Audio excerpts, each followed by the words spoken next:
खुदावंद के ज़िंदा पाक नाम में आप सबको सलाम। मैं पास्टर रिफ़त शाहिद आपके साथ एक इस तरह के टॉपिक को लेकर आई हूँ जो कि हमारा त्यौहार तो नहीं लेकिन पूरी दुनिया में स्पेशली यूरोप में इस त्यौहार को मनाया जाता है। आपसे बात करने का मकसद ये है कि कुछ दिन पहले मैंने छोटे बच्चों को कुछ वीडियोस और क्लिप्स देखते हुए देखा था और आई वॉज़ वरीड। मैं बड़ी परेशान थी कि ये लोग हेलोवीन के टॉपिक पर वीडियोस बना रहे हैं और बच्चे इनको एंजॉय कर रहे हैं, बच्चे इनसे इम्प्रेस हो रहे हैं, तो ये ऐसा क्यों कर रहे हैं। और कुछ बच्चों ने मुझसे पूछा भी कि सिस्टर रिफ़त आप हमें बताएं कि ये त्यौहार क्यों मनाया जाता है, ये पम्पकिन को क्यों इस तरह ड्राउनी सी शक्ल दी जाती है, क्यों लोग पार्टीज़ कर रहे हैं। तो मैं आपको ये बताना चाहती हूँ मेरे अजीज़ों कि ये त्यौहार फ़र्स्ट ऑफ़ ऑल तो हमारा बिल्कुल नहीं है, बिकॉज़ ये जो त्यौहार है ये 31 अक्टूबर को मनाया जाता है, जिसको आप हेलोवीन के नाम से जानते हैं। ये एक्चुअली सैटेनिक बर्थडे है, शैतान का जन्मदिन है। जैसे यीशु मसीह का सालगिरह या जन्मदिन या यौम पैदाइश मनाया जाता है, इसी तरह शैतान के जन्मदिन को इन्होंने हेलोवीन करार दिया है। यहाँ पर 2013 में अमेरिका में एक टेम्पल का आगाज़ किया गया, द सैटेनिक टेम्पल। इसमें क्या करते थे कि ये डायनों को सजाए मौत देते थे। जो विच थी यानी कि जो जादूगरियाँ करते थे ना, उनको सजाए मौत दी जाती थी। और ये जो बिल्डिंग थी इसी को इन्होंने अपना हेड ऑफिस बना लिया और ये सारी एक्टिविटीज़ यहाँ पर होने लगी, शैतान की पूजा होने लगी, यहाँ पर अभी भी हो रही है। और आफ्टर स्कूल क्लब्स बना लिए गए। जैसे स्कूल के बाद बच्चों को बाइबल स्टडीज़ के लिए क्लब्स बनाए जाते हैं, स्कूल्स बनाए जाते हैं, बाइबल स्टडी दी जाती है, इसी तरह वहाँ पर आजकल जो क्लब्स बने हुए हैं वहाँ पर बच्चों को बुलाया जाता है और बहुत ज़्यादा तादाद पेरेंट्स की अपने बच्चों को वहाँ पर भेज रही है। मेरे अजीज़ों 31 अक्टूबर जो था, इस दिन को ख़ास तौर पर ये लोग रोशनियाँ करते थे। बहुत ख़तरनाक दिन समझा जाता था, हॉरिबल, और रात को ये बिल्कुल भी अंधेरा नहीं होने देते थे। वहाँ पर ये रोशनियाँ करते थे, पूरी रात लाइट्स जलती थी। और अब ये एक त्यौहार बन गया जिसमें बहुत सारे लोग अपनी शक्लों को बिगाड़ कर, अपने फेसेस को ख़राब करके और वहाँ पर आते हैं मुख्तलिफ पार्टीज़ में, और ये ब्लैक ड्रेसेस पहनते हैं और शैतान के केक काटे जाते हैं, अपने घरों में कब्रें बनाई जाती हैं और अपने फेसेस के ऊपर इस तरह का मेक ओवर करवाया जाता है, मेकअप किया जाता है कि वो बिल्कुल ही अब्लीस जैसे लगना शुरू हो जाते हैं। आइए पढ़ते हैं कि इसके मुतालिक जो कलाम मुक़द्दस है वो क्या फरमाते हैं। रोमियो उसका चैप्टर नंबर 12 यानी कि 12, उसमें से मैं पहले उर्दू में आपके लिए पढ़ूंगी और फिर हम लोग इंग्लिश बाइबल में से भी पढ़ेंगे। इसमें यूं मरकूम है, अपने बदन ऐसी कुर्बानी होने के लिए नजर करो जो जिंदा और पाक और खुदा को पसंदीदा हो, यही तुम्हारी माकूल इबादत है।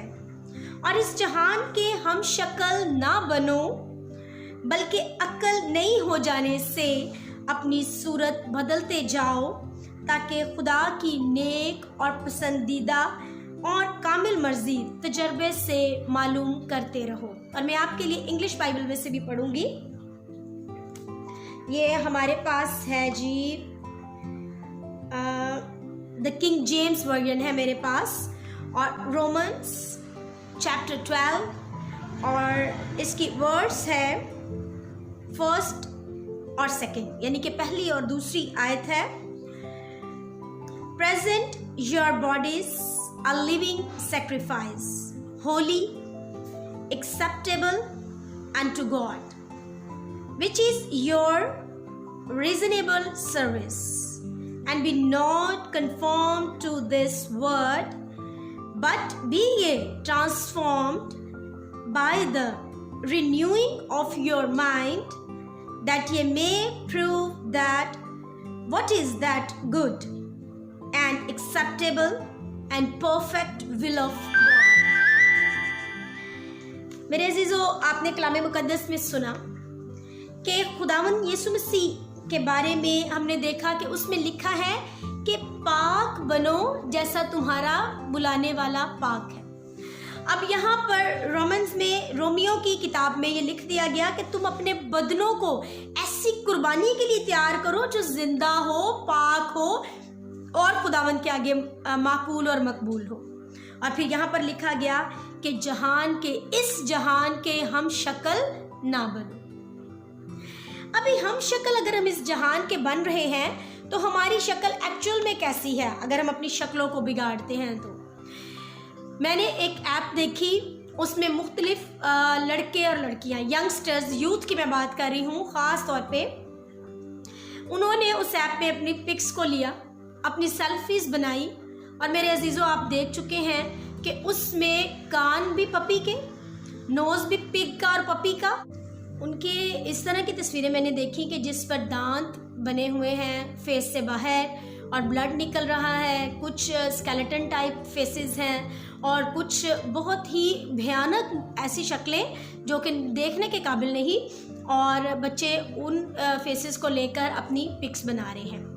अब कलाम मुकद्दस फरमा रहा है कि जहान के हम शक्ल ना बनो। तो फिर एक्चुअली हमारी कौन सी शक्ल है, हमारी सूरत कैसी है जो हमें ये कहा गया है कि जहाँ के हम शक्ल ना बनो। मैं आपके लिए पढ़ूंगी पैदाइश की किताब में से, उसका बाब नंबर 1 है, चैप्टर नंबर 1 और वर्स 26 और कुछ हम 27 में से देखेंगे। फिर खुदा ने कहा कि हम इंसान को अपनी सूरत पर अपनी शबीह की मानद बनाएं, अपनी सूरत पर अपनी शबीह की मानद बनाएं। और आगे 27 वर्स में है, और खुदा ने इंसान को अपनी सूरत पर पैदा किया, खुदा की सूरत पर उसको पैदा किया। किसको? यानी इंसान को, आपको और मुझे। मेरे अजीज़ों, हमारी सूरत, हमारी शक्ल हमारे खुदा की शबीह पर है। उसने हमें अपने जैसा बनाया है, उसने हमें अपने जैसी सूरत और शक्ल दी है। हम इसको क्यों बिगाड़ रहे हैं? हम क्यों इब्लीस की तरह की शक्लें बनाते हैं? हम क्यों इस तरह की सेल्फीज लेते हैं? हम क्यों इस तरह की इवेंट्स बना रहे हैं? हम क्यों शैतान की एक्टिविटीज़ में हिस्सा लेते हैं? आज ये सोचने का दिन है। आज 31 अक्टूबर है और यूरोप में तो ये त्यौहार मनाया जा ही रहा होगा। साथ ही साथ हमारे जो इधर के लोग हैं वो खामखा ही इम्प्रेस हो रहे हैं इन चीज़ों से, इन बातों से, और इसमें वो पार्टिसिपेट कैसे करते हैं? जब वो शैतान के हुक्मों को मानते हैं, जब वो शैतान के बनाए हुए प्रोग्राम्स को या वीडियोस को लाइक करते हैं, और ख़ास तौर पे जब इस तरह की सेल्फीज़ बना के अपनी सूरत और शक्लों को बिगाड़ते हैं। तो आज का मैसेज मेरा यही है कि खुदा के साथ चलते हैं तो खुदा के जैसा बनने की कोशिश करें, और मेरे अजीज़ों, पाक बने जैसा हमारा बुलाने वाला पाक है। और हमने इस जहान के हम शक्ल नहीं बनना, बल्कि हमने अपनी खुदा की सूरत पर हैं तो हमने अपने खुदा का हुक्म भी मानना है और उसकी खूबसूरत शक्ल और सूरत को खूबसूरत ही रहने देना है, ना कि इसको बिगाड़ना है। मेरे आज के इस पैगाम को ज़रूर याद रखिएगा। अगर आप इस तरह की एक्टिविटीज़ में हैं या कभी आपने हिस्सा लिया है या कभी आपने इन चीज़ों को लाइक किया है तो रिपेंट करें, तौबा करें, खुदावंद से माफ़ी मांगें और अपने आप को खुदावंद के सपोर्ट करें। मैं उन लोगों के लिए दुआ करूँगी जो इस तरह की एक्टिविटीज़ में हैं। जिंदा और कदूस खुदावंद, देख पवित्र पिता, पाक पिता, मैं तेरे आगे खुदावंद मिन्नत करती हूँ, जैसा तू पाक है हमें भी ऐसा पाक बना। खुदावंद इस तरह की एक्टिविटीज़ से हमें दूर रख। कदूस खुदा बाप, दुनिया बहुत कुछ कर रही है जो इब्लीस के मुताबिक है, वो इब्लीस को खुश करने के लिए करते हैं, लेकिन मेरे मसीहा हम तुझे खुश करने के लिए करें। हम इस तरह की सारी बदी बुराइयों से इनकार करें, हम इस तरह की सारी बुरी एक्टिविटीज़ से इनकार करें, और खुदावंद हम तेरे हम शक्ल बने, ना कि इस जहान के हम शक्ल बने। हम अपने यस्सु के वानिद बन जाए, हम अपने यस्सु की तरह बन जाए, हम अपने यस्सु से रिलेटेड चीज़ों को अपना लें। खुदावंद, आए खुदावंद जो तू हमें देता है, खुदावंद हम हर उस चीज़ से इनकार करते हैं जो तेरी तरफ से नहीं है। हम हर उस चीज़ से इनकार करते हैं जो बाइबल मुकद्दस ने हमें हुक्म नहीं दिया, जो हमारे जिंदा खुदावंद ने हमें हुक्म नहीं दिया। खुदावंद हम तुझ पे मांगते हैं कि तू हमारी मदद कर, हमें इस तरह की चीज़ों से इनकार करना सिखा, और खुदावंद हम डिसलाइक करें इन चीज़ों को, और कद्दूस खुदावंद हम तेरे मुताबिक बने, ताकि खुदावंद हमारी इबादत और खुदावंद हमारा किरदार माकूल हो, तेरा पसंदीदा हो, तुझे पसंद आए, ताकि खुदावंद हम तेरे नज़र में खुदा मकबूल ठहरे। मसीह यस्सु के नाम से मैं ये दुआ मांगती हूँ, आमीन। God bless you all. और याद रखिएगा कि हमने इस तरह की एक्टिविटीज़ में कभी भी इन्वॉल्व नहीं होना, मसीह यस्सु के नाम में।